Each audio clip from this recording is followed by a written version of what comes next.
Assalamualaikum warahmatullahi wabarakatuh. Saya Sulnanda dari kelompok 12. Baik, saya akan menjelaskan apa yang dimaksud dengan ijtima. Baik, jadi kata ijtima disebut juga dengan istilah iktiran, yaitu pertemuan atau berkumpulnya atau berhimpitnya dua benda yang berjalan secara aktif. Nah, dalam redaksi lain, Ilyas-Sari Nawawi memberikan definisi apa itu ijtima. Jadi ijtima itu berkumpulnya matahari dan bulan pada suatu bujur astronomi. Dalam buku ilmu falak, teori dan praktek bahwa kata ijtima disebut juga iktiran, yaitu bersama atau kumpul, yakni posisi matahari dan bulan berada pada satu bujur astronomi yang sama. Dalam istilah astronomi, kata ijtima dikenal juga dengan nama conjunction atau konjungsi atau neumon. Dalam prosesnya, ijtima adalah suatu peristiwa saat bulan dan matahari terletak pada posisi garis bujur yang sama. Nah, bila dilihat dari arah timur atau arah barat, fenomena ijtima terjadi pada saat matahari, bulan ataupun bumi berada pada satu garis atau satu bidang yang terletak bidang ekliptika atau bulan berada di antara matahari dan bumi. Nah, kejadian ini berlangsung pada saat fase bulan mati. Kita tahu perjalanan matahari lebih cepat dibandingkan dengan perjalanan bulan setiap harinya. Nah, keduanya setiap saat kita saksikan dari bumi, keduanya bergerak dari arah timur menuju arah barat dengan kecepatan yang berbeda.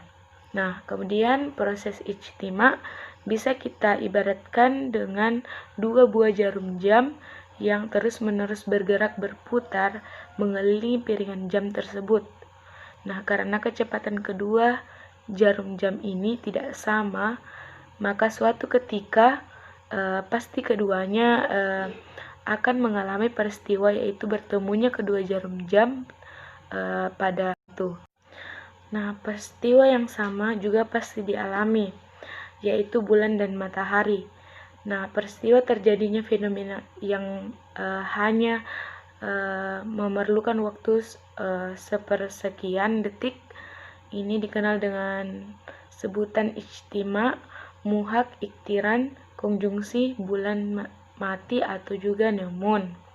Nah, sebenarnya bila diteliti ternyata jarak antara kedua benda planet itu berkisar sekitar 50 derajat. Nah, dalam keadaan ijtima, pada hakikatnya masih ada bagian bulan yang mendapat pantulan sinar matahari, yaitu bagian yang menghadap bumi, namun kadang kala karena sangat tipis, hal ini tidak dilihat dari bumi karena bulan yang sedang berijtima itu berdekatan letaknya dengan matahari. Nah, kondisi ini dipengaruhi oleh peredaran masing-masing planet pada orbitnya. Bumi dan bulan beredar pada prosesnya dari arah barat ke timur. Kemudian ragam kriteria ijtima. Setidaknya ada dua aliran besar dalam penetapan awal bulan Qamariyah dengan menggunakan sistem hisab hakiki. Yang pertama itu aliran yang berpegang pada ijtima semata. Yang kedua, aliran yang berpegang pada posisi hilal di atas ufuk. Nah, aliran ini aliran ijtima semata, bulan Qamariyah itu mulai masuk ketika terjadinya ijtima. Nah, para pengikut aliran ini mengemukakan adagium yang terkenal.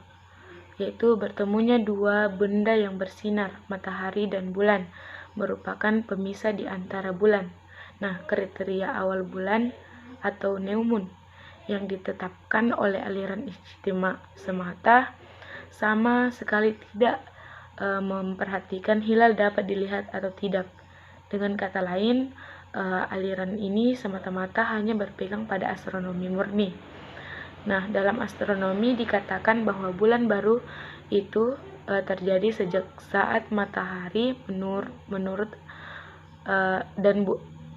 saat matahari dan bulan dalam keadaan ijtima. Jadi menurut aliran ini, ijtima merupakan pemisah antara dua bulan qamariyah yang berurutan. Waktu yang berlangsung sebelum terjadinya ijtima termasuk bulan sebelumnya. Ijtima qabla al-ghurub, yaitu aliran ini mengaitkan saat ijtima dengan saat terbenam matahari. Nah, mereka membuat kriteria jika ijtima terjadi sebelum terbenam matahari, maka malam hari itu sudah dianggap bulan baru atau new moon. Nah, sedangkan jika ijtima terjadi setelah terbenam matahari, maka malam itu dan keesokan harinya ditetapkan sebagai hari terakhir dari bulan yang sedang berlangsung. Nah, aliran ini menetapkan bahwa pergantian hari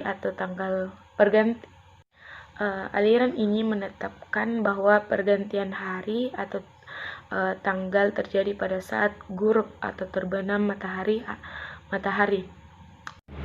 Nah, ijtima qabla al-fajr.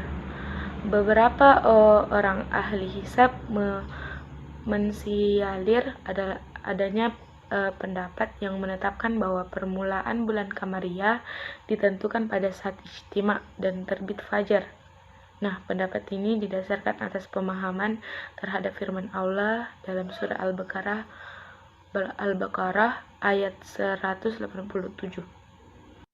Nah, adapun ijtima dan terbit matahari. Nah, kriteria awal bulan menurut aliran ini adalah apabila ijtima terjadi di siang hari, maka siang hari itu yakni sejak terbit matahari tersebut, maka malamnya sudah termasuk bulan baru. Nah, akan tetapi sebaliknya jika ijtima terjadi di malam hari, maka awalnya dimulai pada siang hari berikutnya. Nah, ijtima dan tengah hari. Nah, kriteria awal bulan menurut kriteria ini adalah apabila ijtima terjadi sebelum tengah hari atau Syawal, maka hari itu sudah termasuk bulan baru. Akan tetapi jika ijtima terjadi sesudah tengah hari, maka hari itu masih masuk bulan yang sedang berlangsung. Nah, ijtima dan tengah malam.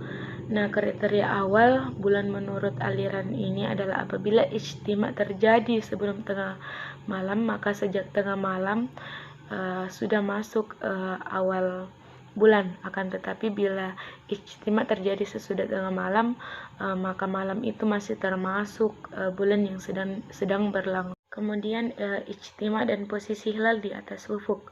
Nah, para penganut aliran ini mengatakan bahwa awal bulan qamariyah dimulai sejak saat terbenam matahari setelah terjadi ijtima dan hilal pada saat itu sudah berada di atas ufuk.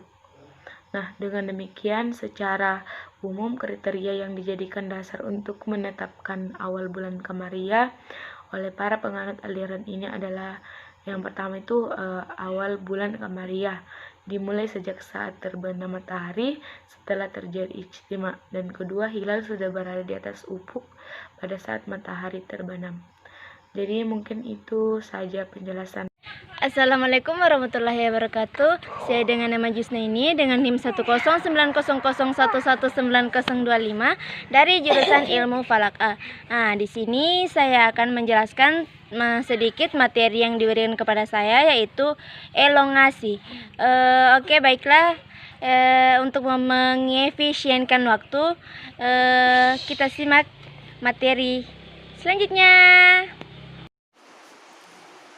Elongasi adalah sudut terjauh yang dibentuk oleh planet bumi dan matahari. elongasi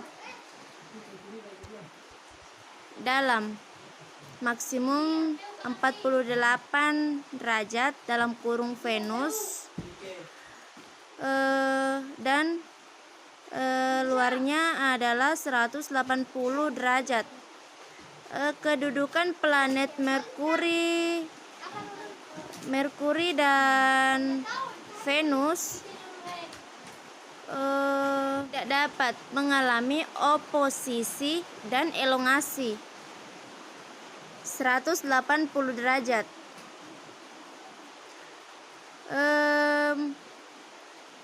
Venus berelongasi maksimum 48 derajat, sedangkan Merkurius berelongasi 28 derajat. Planet dalam mengalami konjungsi bawah dan konjungsi atas. Sekian pemaparan dari saya.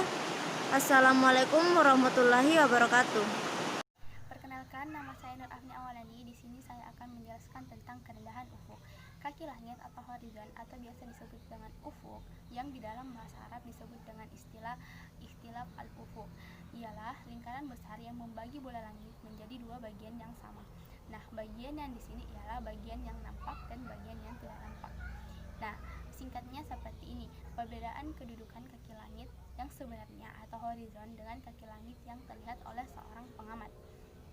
Nah, di sini kita bisa simpulkan bahwa setiap orang yang beda tempat, maka berbeda pula horizonnya. Oke, setelah kita mengetahui pengertiannya, di sini saya akan membahas tentang macam-macam ufuk. Oke, next kita membahas tentang macam-macam ufuk. Di sini ada 3 macam ufuk. Yang pertama yaitu ufuk hakiki, yang kedua yaitu ufuk hissi, dan yang ketiga yaitu ufuk mar'i. Nah, ufuk hakiki atau biasa disebut dengan ufuk sejati atau di dalam ilmu astronomi dikenal dengan sebutan true horizon, ialah lingkaran bola langit yang bidangnya melalui titik pusat bumi dan tegak lurus pada garis vertikal. Dan yang kedua yaitu ufuk hissi atau biasa disebut dengan sensible horizon, ialah dimana bidang ufuk hissi sejajar dengan bidang ufuk hakiki. Nah, perbedaannya yaitu terletak pada beda lihat atau biasa disebut dengan paralaks. Kemudian yang ketiga yaitu ufuk mar'i, yaitu biasa disebut dengan visible horizon atau ufuk pandangan, yaitu ufuk yang terlihat dari mata. Nah, di sini apabila seseorang berada di tepi pantai atau berada di daratan yang luas, maka akan terlihat sebuah garis pertemuan antara tempat dan bumi, di mana garis tersebutlah lebih rendah dari ufuk hakiki. Nah, garis tersebut yang disebut dengan ufuk mar'i. Oke. Nah, di sini saya akan mencantumkan tentang rumus mencari kerendahan ufuk atau dip, di mana biasanya dilambangkan dengan huruf D atau dip, yang dimana kalian bisa melihat rumusnya secara jelas di gambar ini. Oke, next kita ke slide yang terakhir. Nah, setelah tadi kita membahas tentang yang pertama yaitu pengertian kerendahan ufuk atau dip, yang kedua yaitu macam-macam ufuk, yang ketiga yaitu rumus mencari kerendahan ufuk atau dip. Nah, di slide keempat ini saya akan membahas tentang fungsi dari mencari tahu kerendahan ufuk. Nah, pastinya ini sangat penting di dalam ilmu falak atau ilmu astronomi, karena dengan kita mengetahui berapa sih kerendahan ufuk di wilayah ini, kita bisa mengetahui untuk menentukan tinggi hilal ketika kita ingin menentukan masuknya awal bulan Komariah, misalnya bulan Ramadan, masuknya bulan Syawal dan lain-lain sebagainya. Dan pastinya ini juga bisa dipakai dalam mengukur tinggi benda langit lainnya, dan bisa juga untuk mencari tahu apakah ini sudah masuk waktu sholat, misalnya sholat maghrib. Dan pasti masih banyak juga fungsi-fungsi lainnya. Oke, baiklah, mungkin itu saja pemaparan materi dari kelompok kami. Apabila ada salah-salah kata, itu datangnya dari kami, dan apabila ada kata-kata yang benar, maka itu datangnya dari Allah Subhanahu wa Ta'ala. Dan apabila ada kata yang salah, kita memohon maaf sebesar-besarnya, karena kita mengetahui bahwa al-insanu makhlul khata'i wa nisyan, yaitu salah dan lupa. Kami berterima kasih kepada kalian semua yang sudah menonton video ini. Semoga bermanfaat dan dapat dimengerti. Kami cukupkan. Akhir kata, minallahi musta'an wa alaihi iklan. Assalamualaikum warahmatullahi wabarakatuh.